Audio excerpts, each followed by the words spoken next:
తల్లులే అమ్మల్ని అక్కలే తిడుతున్నారు, మా తెలియని మా బిడ్డలు నాశనం చేశారని.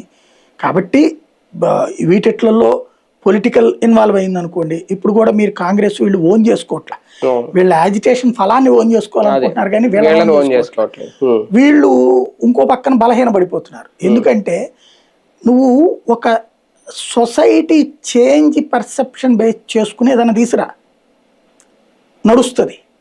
ఇది నీటు అయిపోయింది, నీ డిమాండ్ అయిపోయింది, వాట్ నెక్స్ట్? ఇప్పుడు వీళ్ళు దోషులు అయిపోయారు. జార్ఖండ్ వాళ్ళు ఎరా మీరు ఎందుకు రారు మా ఊరికి అని అడుగుతున్నారు, పంజాబ్ వాళ్ళు మీరు మా ఊరికి ఎందుకు రారా అని అడుగుతున్నారు, కర్ణాటక వాళ్ళు మాకెందుకు రారా అని అడుగుతున్నారు. వీళ్ళు దానికి ఏదో సాగు చెప్తారు, అది మేము పెద్ద ఇష్యూస్ తీసుకుంటామంటే బొక్క నువ్వు పెద్ద ఇష్యూలో ఏం చేసావు పోరా అని చెప్తున్నారు. ఇక ఆటోమేటిక్గా ఎక్కడికక్కడ నువ్వు అతి ఆశ చూపించకూడదు.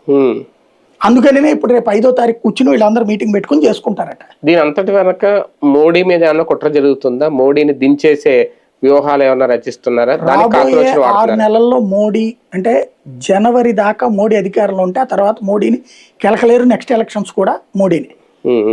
జనవరి లోపు గనక మోడీ దిగిపోతే మొత్తం రాజకీయం లోపే దించడం కోసమే జరుగుతున్న కుట్ర.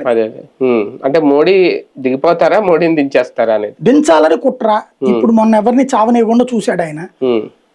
ఇప్పుడు దాంట్లో నిన్న బెంగాల్లో ఒకడు దొరికాడు టెర్రరిస్ట్. వాడు చెప్తున్నది ఏంటంటే లష్కరే తోయిబా